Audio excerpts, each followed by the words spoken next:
President Uchtdorf was born on the 6th of November 1940 in Marich, Ostrau, in former Czechoslovakia.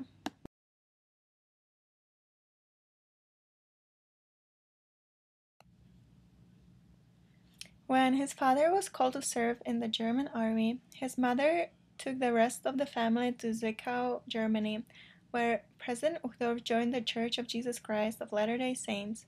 They escaped to Germany in the middle of the war and were united with their father once the war was over.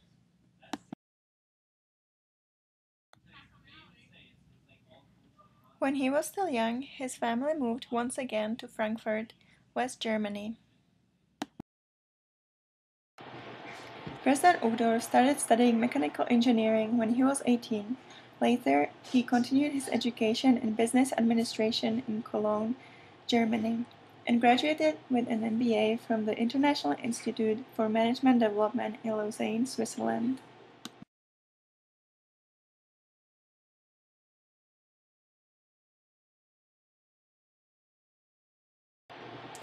He served in the German Air Force for 6 years.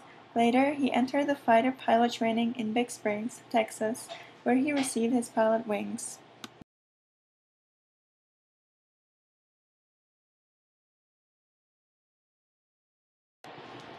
He received fighter pilot training in Phoenix, Arizona. However, he settled for a more peaceful and safer career. Dieter Uchtdorf became a captain with German Airlines Lufthansa in 1970.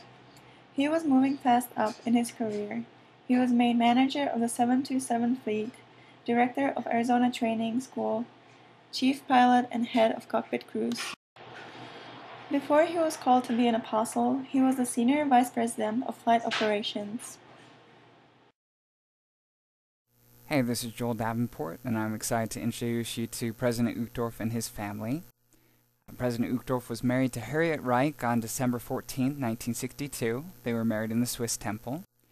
President Uchtdorf met Sister Uchtdorf at his homeward in Frankfurt, Germany. Sister Uchtdorf learned about the church through the LDS missionaries.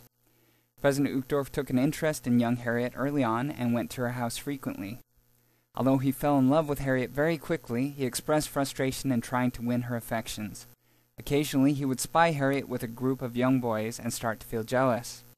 During their courtship, President Uchtdorf left to fulfill his military duty as a pilot. Upon his return, he discovered that Harriet was still single. She finally gave in to his affections, and they were married. This photograph shows President Uchtdorf and his wife as a young couple. The moral of this story is to endure to the end. President and Sister Uchtdorf are the parents of 2 children and have 6 grandchildren. Since his call as an apostle, President and Sister Uchtdorf moved to a permanent home in the United States. And that was Elder Uchtdorf and his family. Thank you. President Uchtdorf has had many callings in the church. He has served twice as a stake president, both of which were presiding over stakes in Germany. He's been in the General Authority since April of 1994, when he was first called into the second quorum of the 70.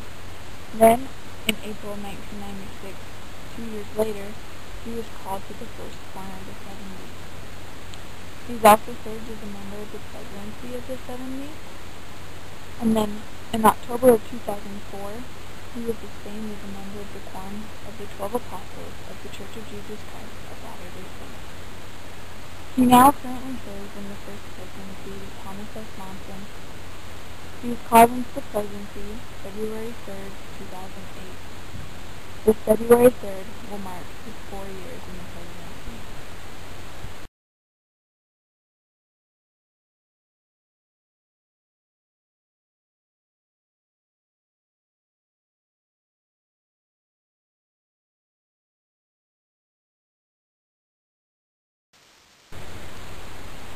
In a talk given in April of 2010 called Your Happily Ever After, President Uchtdorf taught us to endure to the end. We can make it through all of our trials. He said, the process hadn't been easy. There were moments of suffering and despair, but finally my happiness was full, and it still is, even more so. He has taught us that we will have many trials in our lives, but he said, none is exempt. You will suffer, be tempted, and make mistakes. You will learn for yourself what every heroine has learned. Through overcoming challenges comes growth and strength. President Uchtdorf has taught us that each of us go through trials. We each have challenges in our life, but through overcoming those challenges, we will be made strong.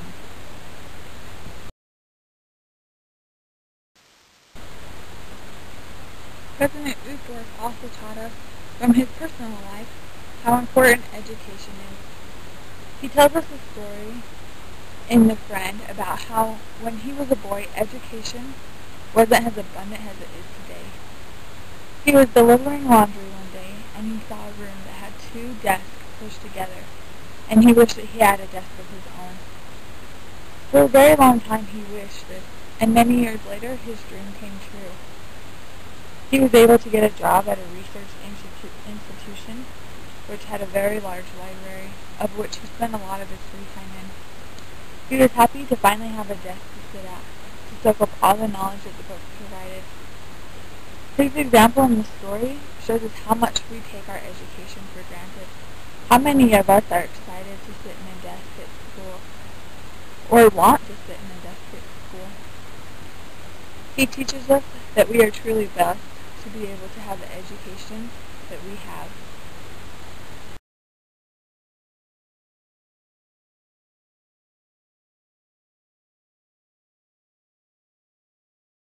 We Are Not Forgotten, a talk given by President Uchtdorf in General Conference October 2011. Another way Satan deceives is through discouragement. He attempts to focus our sight on our own insignificance until we begin to doubt that we have much worth. He tells us that we are too small for anyone to take notice, that we are forgotten, especially by God. Let me share with you a personal experience that may be of some help to those who feel insignificant, forgotten, or alone. Many years ago, I attended pilot training in the United States Air Force. I was far away from my home, a young West German soldier born in Czechoslovakia who had grown up in East Germany and spoke English only with great difficulty. I clearly remember my journey to our training base in Texas. When I arrived on an air base in a small town of Big Spring, Texas, despite its name, was a small, insignificant, and unknown place, and I often felt exactly that same way about myself, insignificant, unknown, and quite alone.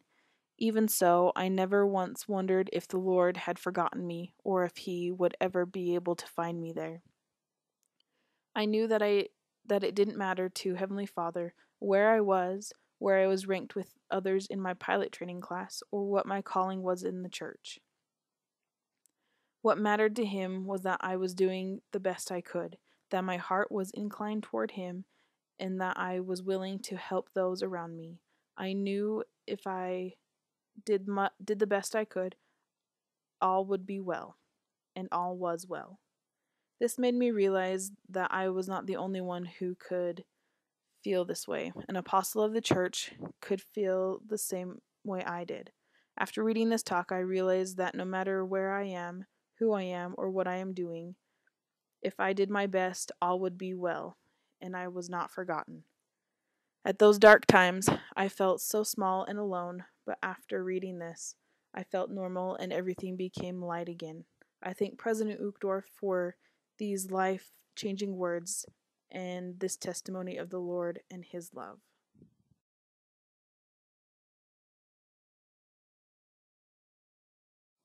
This is a personal experience I'd like to share with you.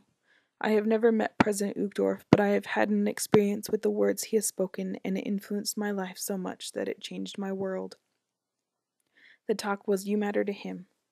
The worth of souls is great in the sight of God. D&C 1810. His work and glory, the purpose of this magnificent universe, is to save and exalt mankind. Our Heavenly Father created the universe that we might reach our potential as His sons and daughters. This quote right here is one thing that hit me. We are here to reach our potential. If we didn't have any potential, then we wouldn't be here. The potential he is talking about is more than money and a career. It is about love and faith and our personal potential to learn and grow from the words and the work of the Lord and His guidance as we go through our lives. After my husband passed away in 2008, I hit a point where I thought my life was really over, and how would I go on with life? I had a son to worry about, and somehow I was supposed to be the breadwinner of the family now. I had so much put on me that I thought I was completely alone to figure it out. I knew that no one could even come close to understanding what I was going through and how I was going to be able to make all the decisions and be able to make the right ones. I too felt as President Uchtdorf felt while he was at pilot school, insignificant, unknown, and quite alone. But he knew something I didn't. He said, I never once wondered if the Lord had forgotten me, or if he would ever be able to find me there. I knew that it didn't matter to Heavenly Father where I was, where I ranked with others in my pilot training class, or what my calling in the church was. What mattered to him was that I was doing the best I could, and that my heart was inclined toward him, and that I was willing to help those around me. I knew if I did the best I could, all would be well, and all was well. It took some bad choices and hard experiences and one powerful quote for me to learn what mattered to him was that I was doing the best I could, and that my heart was oriented toward him, and I was willing to help those around me. That quote was, God doesn't give you what you can handle, He helps you handle what you've been given. My brothers and sisters, it may be true that man is nothing in comparison to the greatness of the universe. At times we may even feel insignificant, invisible, alone, or forgotten. But always remember, you matter to Him. This changed my life. I changed everything. This talk has been a great reminder of my trials and that I am grateful for each and every one of them. So here is what I always say to myself. You will not feel loneliness, sorrow, pain, or discouragement forever. You have the faithful promise of God that He will neither forget you nor forsake those who incline their hearts towards Him. Have hope and faith in that promise. Learn to love our Heavenly Father and become His disciple in the word and in deed.